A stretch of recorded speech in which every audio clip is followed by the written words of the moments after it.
My parents said they would skip my sister's wedding unless she invited our brother who had bullied us for years. I told them to stay home and warned my brother, but he showed up anyway and got turned away.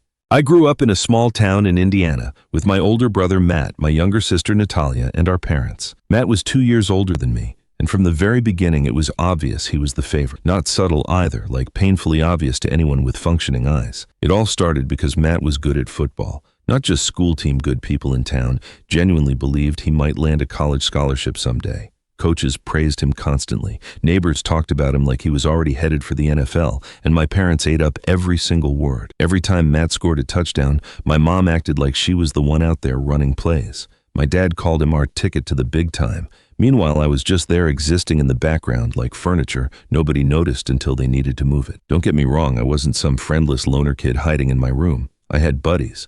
I did decent in school, played video games, normal stuff. But compared to Matt, it was like I was completely invisible. He was loud, confident, always the center of attention. I was quieter, more into drawing and music, not really interested in sports. And apparently that was enough for Matt to start treating me like his personal punching bag from day one. He'd take my stuff without asking, call me soft in front of his friends, make fun of my clothes, my hair, the way I talked. And if I ever got mad about it, he'd laugh like I was the crazy one for being upset. My parents had the same reaction every single time. Boys will be boys. That was their favorite line. Like Matt physically could not help himself from being a jerk, and I just needed to accept it. One of my earliest memories of Matt showing his true colors was my 10th birthday party. I had a few friends over from school. We were in the backyard eating cake, having a good time. And Matt decided that was the perfect moment to dump an entire bucket of cold water on my head in front of everyone. Ruined my cake, got my presents wet. Kids laughed awkwardly because they didn't know what else to do, and Matt stood there grinning like he just won the Super Bowl. I ran inside crying. My mom told me I was overreacting. My dad said I needed to lighten up and learn to take a joke. Matt didn't even get in trouble. Didn't even get a stern look. Nothing. That was the pattern for pretty much my entire childhood. Matt could do whatever he wanted whenever he wanted. If he broke something, it was an accident. If he insulted someone, it was just a joke. And if I ever dared to snap back, I was the problem. I was the one who needed to calm down. By the time I hit middle school, I started noticing other people could see it too. Teachers would pull me aside and ask why Matt was so mean to me sometimes. One of our neighbors straight up told my mom that Matt shouldn't pick on me so much. Mom laughed it off like the lady was being ridiculous. Nothing to see here, just brothers being brothers. Matt only got worse as he got older. It wasn't just teasing anymore. He was actively trying to humiliate me whenever he could. One time in 8th grade, he told my crush that I still slept with a nightlight, which wasn't even true. But she believed him, and she stopped talking to me for weeks. When I told Mom what happened, she just said he was teasing and didn't mean anything by it. Natalia was still pretty young back then, maybe 6 or 7, so she wasn't really involved in any of it. Matt mostly ignored her. Sometimes she'd tell him to leave me alone, but she didn't have any power in that house either. Nobody did except Matt and the parents who worshipped him. The golden boy treatment really hit its peak once Matt started high school football.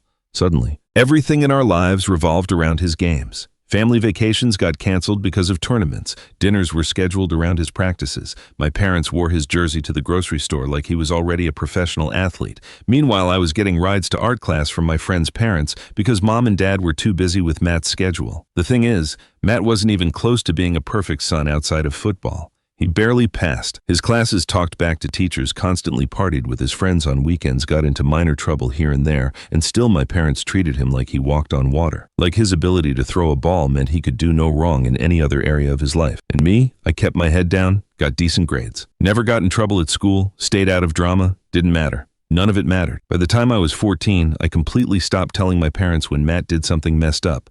There was no point. They weren't going to do anything about it except make me feel worse for bringing it up. One night at dinner, Matt made a joke about how I was probably going to end up living in Mom and Dad's basement forever. Everyone at the table laughed except me. I just sat there eating, counting down the years until I could finally get out. Funny thing is, years later, that basement comment would come back to bite him harder than anyone predicted. By the time I hit high school, I'd already learned the unspoken rules of our household. Matt did whatever he wanted, Mom and Dad defended him no matter what, and I stayed in the background trying not to make waves. But high school somehow made everything worse. Matt had more freedom now, a car, a bigger friend group, more opportunities to make my life miserable in creative new ways. One of the first things he did my freshman year was take my bike. Said he needed it because his car wasn't starting. That was a lie. He rode it to a friend's house, left it outside overnight, and it got stolen. When I told Mom and Dad, their response was classic. Well, you should have locked it up better. Like I was the one who left it there. I'd saved up the entire summer mowing lawns to buy that bike. Then there was my first real date. I was 16. This girl, Kayla, from my math class, agreed to go to the movies with me. I was nervous but excited. Everything was going fine until Matt showed up at the same theater with a group of his friends. Halfway through the movie, we went to the lobby for snacks, and Matt spotted us immediately. He started yelling across the lobby so everyone could hear. "Hey, Travis, don't get nervous now, man. Don't cry if she holds your hand." His buddies were dying laughing. Kayla was so embarrassed she barely spoke to me for the rest of the night. When I told Mom about it later, expecting at least some sympathy, she said Matt was just teasing and didn't mean anything by it. Same line I'd heard 100 times before. At that point, I was pretty convinced Matt could literally burn the house down and they'd find a way to blame the wind. The big turning point came during Matt's junior year of high school. He was 17. I was 15. Up until then, football had been the entire gravitational center of our household. Everything orbited around Matt's games, Matt's practices, Matt's potential scholarship offers. He was the star, the future college athlete, the one everyone thought was destined for greatness. Then, one random afternoon, after getting into some argument with his coach about playing time, Matt quit the team, just walked out mid-season, told everyone he was focusing on his future. Whatever that meant, coming from a 17-year-old who'd never focused on anything except football his entire life. Turns out, his future involved sleeping until noon, staying up all night playing video games and hanging out with his buddies doing nothing productive. He spent the rest of junior year and all of senior year basically living in the basement like some kind of nocturnal creature. My parents kept telling relatives he was taking a break before college scouts came calling. Nobody called. Not a single school, not even community college recruiters. Meanwhile, I was actually doing fine. Sophomore year, I joined the music club, got a part-time job at a pizza place called Joey's, tried to stay out of the way while Matt drifted around the house acting like the world owed him something for existing. But Matt couldn't leave me alone even when he had nothing going on. Maybe especially because he had nothing going on. He started messing with my stuff constantly. He'd go into my room when I wasn't home, take things, hide them, sometimes break them for fun. The worst incident was the guitar I'd saved up an entire year to buy. Came home from school one day and found it snapped in 2 pieces on the floor. Matt claimed he accidentally bumped it off the stand. An accident, sure. Mom told me I should have put it somewhere safer. I completely lost it that time. First and only time I actually shoved him. He shoved me back. We started yelling. Things escalated fast. Dad came in and broke it up. And guess who got grounded? Me. Because Matt told them I started it. Even threw in some fake tears for good measure, saying I was always mad at him for no reason. I remember standing there thinking this guy could literally rob a bank and somehow it would be my fault for not stopping him. After that, I started working extra hours at the pizza place, partly because I wanted money to save for college, partly because every hour I spent there was an hour I didn't have to spend at home. My boss, this ex-military guy named Joe, liked me because I showed up on time and actually worked hard. Sometimes I'd volunteer for closing shifts just to avoid family dinners. Any excuse to be somewhere else. At home, everything still revolved around Matt, even though he wasn't doing anything. Even though he'd thrown away his one actual talent, my parents still acted like any day now big opportunities would magically appear. Colleges would line up to recruit their special boy. The reality was he barely graduated. His GPA was garbage. No sports teams wanted him. He had no plan, no backup, no clue what he was doing with his life. The night of Matt's graduation party was when things really exploded. Mom and Dad threw this huge backyard bash and invited half the neighborhood. Matt was strutting around like he was king of the world, accepting congratulations for an achievement that should have been the bare minimum expectation. Someone asked him about his college plans, and he said he was keeping his options open like he was in high demand or something like schools were fighting over him. Later that night, I overheard him telling a group of people that I was probably going to be stuck living at home forever. That was rich coming from the guy with no job, no college acceptance letters, and no plan beyond his next gaming session. I didn't say anything then, but I remember thinking to myself, one day this whole golden boy fantasy is going to blow up in their faces. And it did. It absolutely did. I moved out the same week I graduated high school, packed up everything I owned, threw it in my car, and drove 3 hours to Purdue University without looking back. Mom cried like I was abandoning the family by going to college. Dad said, "Don't forget where you came from," which was hilarious coming from the guy who couldn't name a single one of my classes or hobbies because he was too busy obsessing over Matt's football stats for years. Matt didn't even bother to see me off.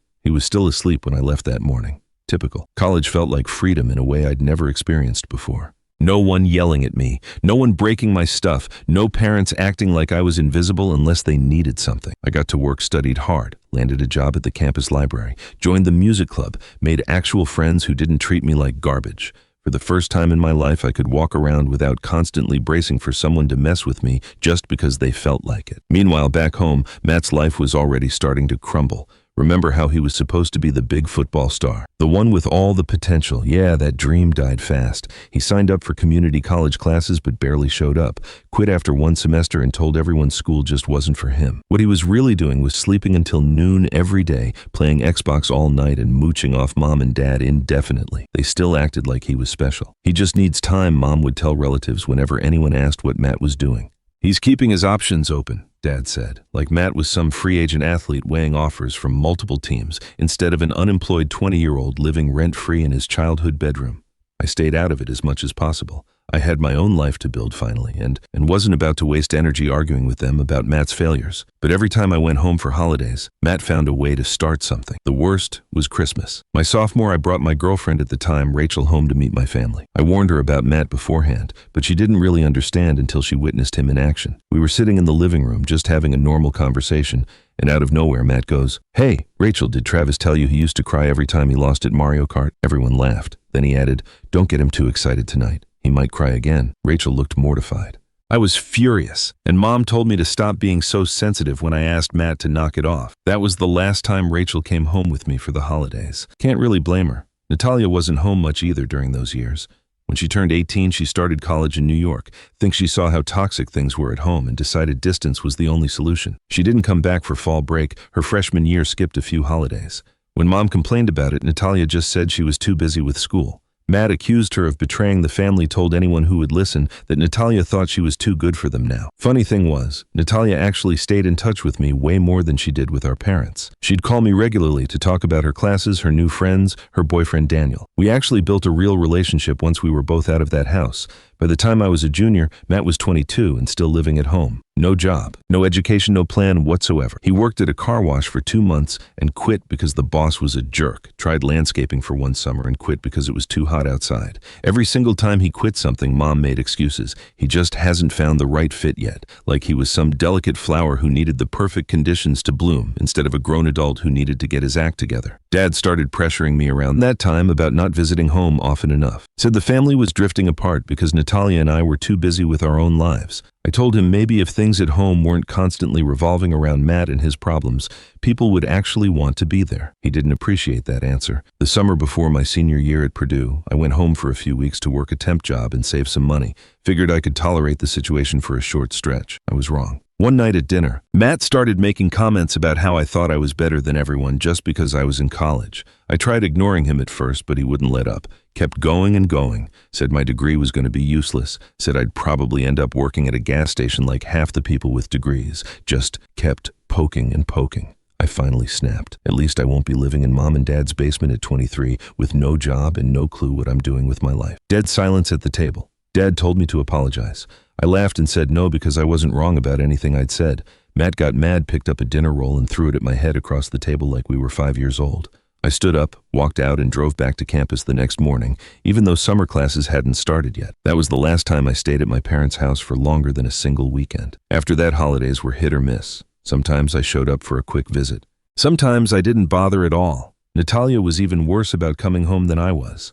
Mom kept saying the family was falling apart. I privately thought maybe it was just finally falling into its natural place. Broken pieces settling where they belong. Natalia met Daniel during her junior year in New York. By then, Matt was 27. I was 25. The gap between our lives and his felt bigger. Natalia called me about a month after they started dating, sounding happier than I'd ever heard her. Said Daniel was smart, funny, had a good job lined up after graduation, and actually listened when she talked. Revolutionary concept in our family. I met him the following summer when they drove through Indiana on a road trip. Daniel was one of those guys who didn't need to say much to make a good impression. Confident, but not arrogant. Shook my hand firmly. Asked about my life. Even brought my parents some fancy coffee from New York as a gift. Mom loved him immediately. Dad did too. Matt didn't. First time they met, Daniel casually asked Matt what he was doing for work these days. Matt mumbled something vague about taking time to figure things out. Daniel just nodded politely and changed the subject. You could tell Matt absolutely hated not being the most impressive person in the room for once. Someone else was getting attention and respect and he couldn't stand it. Christmas rolled around that year. First time the whole family was together in over a year. Me, Natalia, Daniel, Mom, Dad, and of course Matt. From the start, Matt was trying way too hard to act like the big man, bragging about his old football glory days, talking over people cracking dumb jokes that nobody laughed at. Most of the actual conversation was between Natalia, Daniel, and me, catching up on real-life stuff. You could practically see Matt's irritation building. He hated not being the center of attention. Absolutely could not tolerate it. That's when he pulled his classic move. We were all sitting in the living room after dinner. Natalia got up to grab dessert from the kitchen. Matt followed her in, and a minute later he came walking back out holding this huge bowl of water, grinning like an idiot, clearly planning to dump it on her when she walked through the doorway. Before Matt could even move, Daniel stepped directly in front of him. Calm voice, steady posture. Put it back. Matt laughed nervously, trying to play it off. It's just for fun, relax. Daniel didn't budge an inch. I said, put it back. Matt froze, probably because he realized for the first time that Daniel wasn't like me or Natalia. He wasn't going to shrug it off and let Matt do whatever he wanted. He wasn't intimidated by Matt either. Daniel leaned slightly closer. You throw that water and you and I are going to have a serious problem. Matt stared at him for a long moment.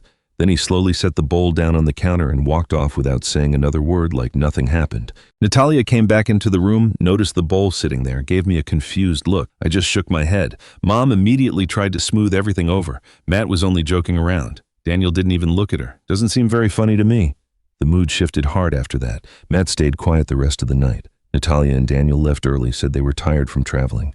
Next day, Mom called me privately to say Daniel had overreacted and Matt was just being playful like he always was. I told her maybe if she'd bothered to tell Matt to knock it off when we were kids, he wouldn't still be acting like a 12-year-old at 27 years old. She didn't like that response. Over the next year, Natalia visited home less and less, sometimes skipped holidays completely. Mom complained constantly, said Natalia was too wrapped up in her new boyfriend to care about family anymore. The truth was simpler than that. She just didn't want to deal with Matt or the endless drama surrounding him. Neither did I. A year after that Christmas incident, Natalia called me with big news. Daniel proposed. She sounded genuinely excited but also nervous. I asked what was wrong. She hesitated before answering. I don't want Matt at the wedding. I wasn't even slightly surprised. After everything that happened over the years, it made perfect sense.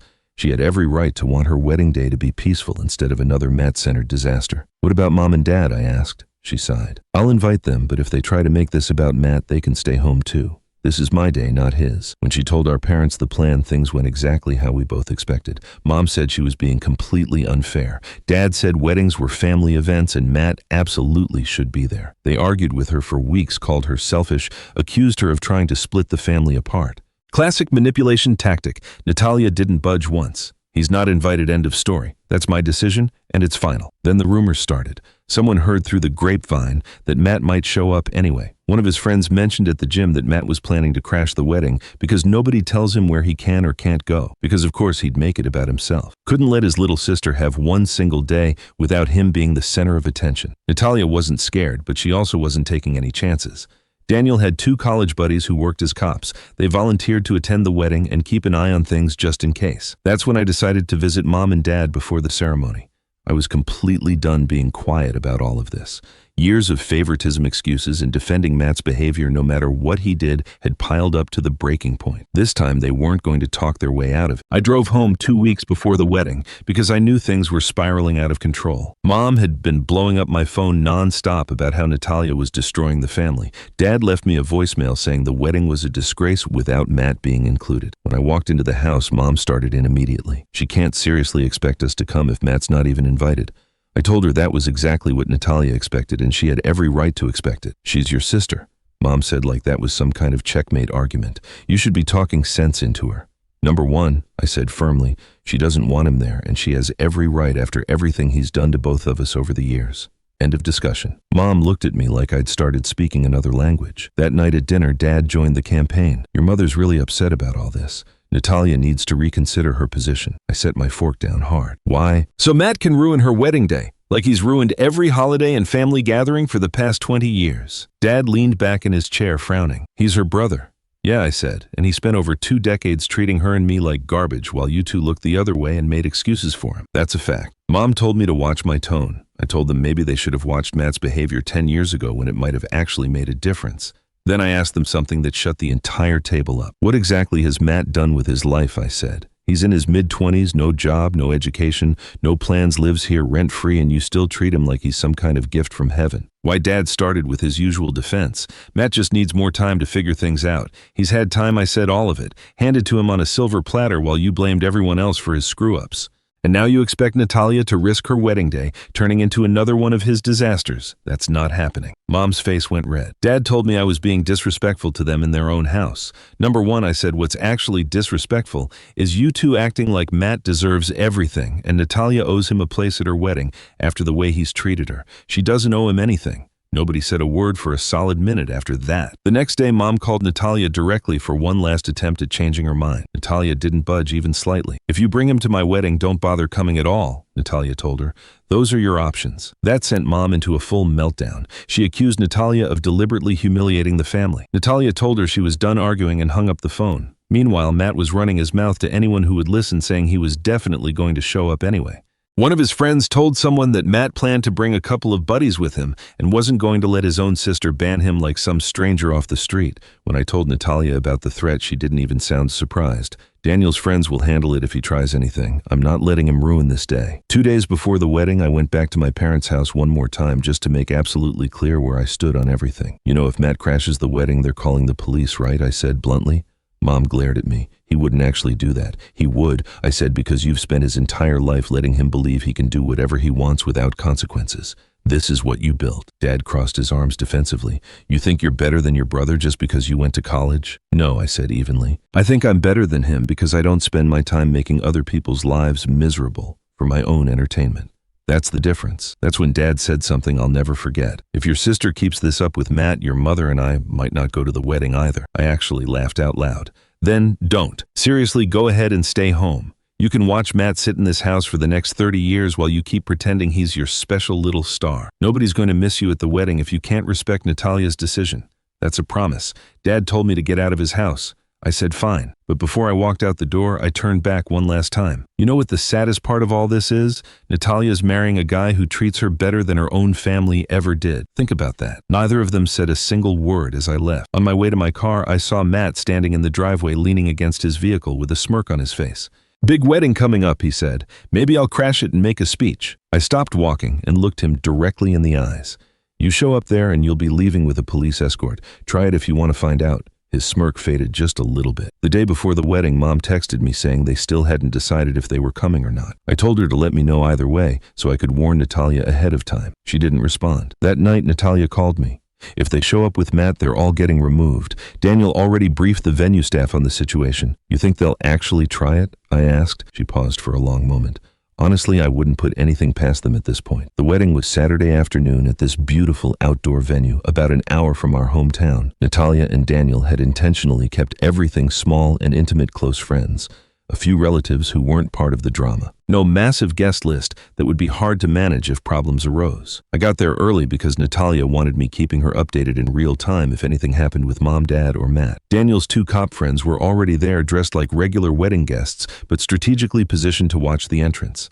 By noon, guests were arriving steadily. No sign of my parents or Matt anywhere. At one huzro, Natalia came out from the bridal suite looking stressed. Mom texted me. She's saying they might be running late. Just her and Dad? I asked carefully. She shook her head slowly.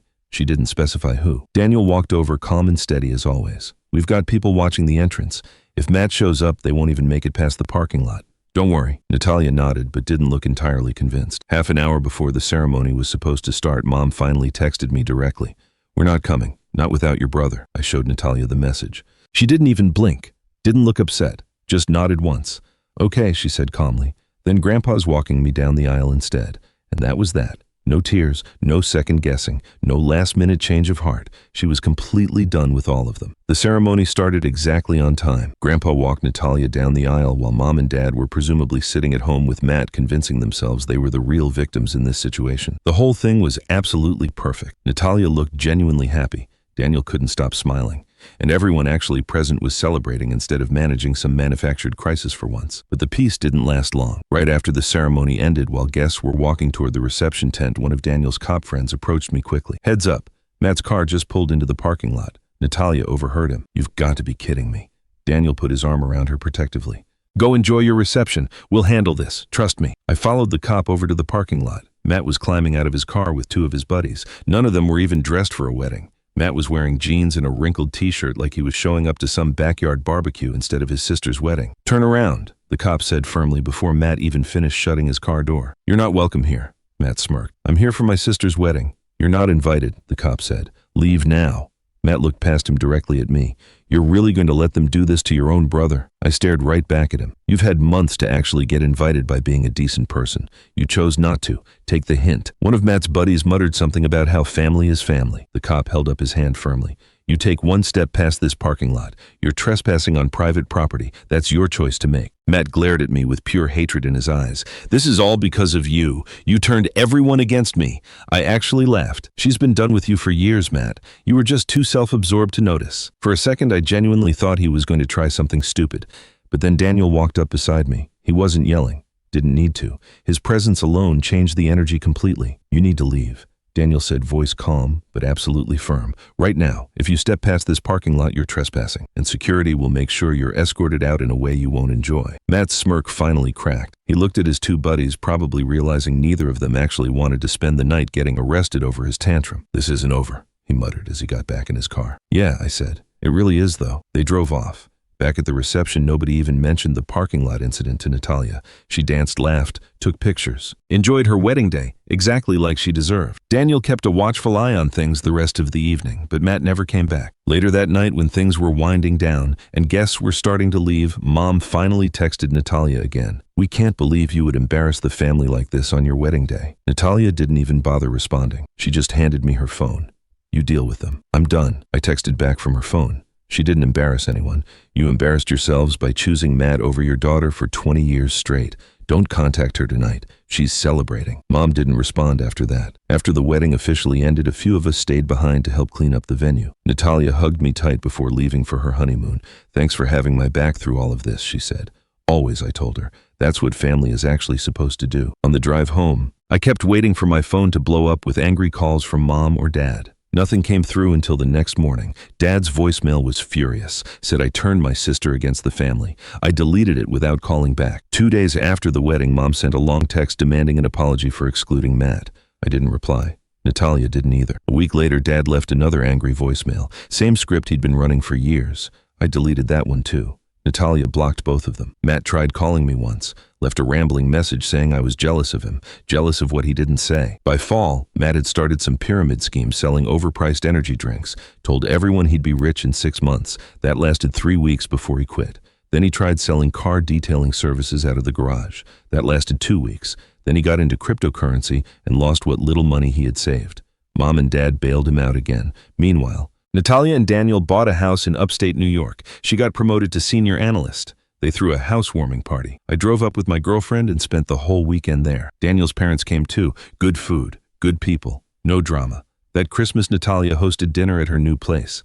She invited me, my girlfriend, a few cousins, Daniel's family and grandpa. She didn't invite Mom, Dad, or Matt. Christmas morning, Mom sent a group text saying the family used to be close before certain people got involved. Nobody responded. 2 months later, Matt wrecked Dad's truck, borrowed it without asking, took it joyriding with his buddies and wrapped it around a telephone pole. He walked away fine, but the truck was totaled. Insurance didn't cover everything. Dad paid $4,000 out of pocket. That spring, Matt got fired from a warehouse job for showing up late 3 times in 1 week. Then he got fired from a restaurant for arguing with a manager. Then he quit a landscaping gig because the hours were too early. Dad got sick that summer. Nothing life-threatening, but bad enough that he couldn't work for 3 months. Mom called me asking for help with bills. I asked if Matt had gotten a job yet. She hesitated. He's trying. I told her I hoped Dad recovered, but I wasn't moving back and I wasn't sending money. She hung up on me. The following spring, Natalia had her first baby, a boy named James.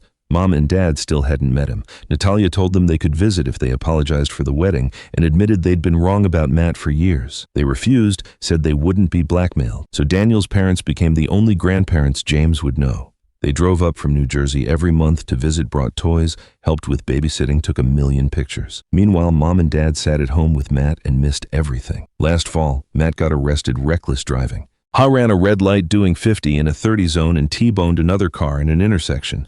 Nobody was seriously hurt, but the other driver's car was totaled. Matt spent the night in jail. Mom and Dad paid his bail, paid his lawyer, paid the settlement to avoid a lawsuit. His license got suspended for a year. A month after that, Mom called me, said they were rewriting their will, hinted that they were leaving everything to Matt because he needs it most. I told her that was fine. She sounded surprised. You don't care? I said no, because he'll burn through it in a year and end up right back where he started. She didn't have a response. 2 weeks ago, Natalia called me, said Matt had been posting on social media about how his siblings abandoned him, how we turned our backs on family, how we thought we were better than everyone. One of his posts said he was going to show up at Natalia's house and demand to see his nephew.